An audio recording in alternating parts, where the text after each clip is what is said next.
Doctor Mohammad ইউনূসের সাম্প্রতিক কার্যক্রম নিয়ে এবার আইনি লড়াইয়ের হুঁশিয়ারি এসেছে।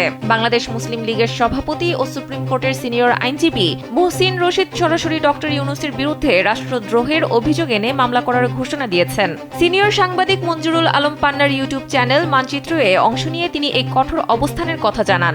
সরকারের পক্ষ থেকে কোনো পদক্ষেপ না নেওয়া হলে তিনি নিজেই এই আইনি প্রক্রিয়া শুরু করবেন বলে জানিয়েছেন। মুহসিন রশিদের মতে, সরকারের বর্তমান কর্মকাণ্ডগুলো কেবল সংবিধান লঙ্ঘনের মধ্যে সীমাবদ্ধ নেই, বরং তা সরাসরি রাষ্ট্রদ্রোহের পর্যায়ে পড়ে। তিনি অভিযোগ করেন, প্রধানমন্ত্রীর পদ শূন্য হওয়ার পর রাষ্ট্রপতি একমাত্র সাংবিধানিক ব্যক্তি হিসেবে বহাল ছিলেন। জীবন অবাক না করলে কে করবে? 28% মিল্ক ফ্যাটের অবাক করার সাথে ফ্রেশ মিল্ক পাউডার। জীবন অবাক করুক প্রতিদিন। অথচ তার সঙ্গে যথাযথ যোগাযোগ রাখা বা গুরুত্বপূর্ণ নীতিগত সিদ্ধান্তে তাকে অবহিত না করে সাংবিধানিক শিষ্টাচার চরমভাবে লঙ্ঘন করা হয়েছে। তিনি আরও দাবি করেন, রাষ্ট্রপতিকে ভয়ভীতি দেখিয়ে নথিতে সই করানো এবং তাকে যথাযথ সম্মান না দেওয়া রাষ্ট্রের মর্যাদাকে ক্ষুণ্ণ করেছে।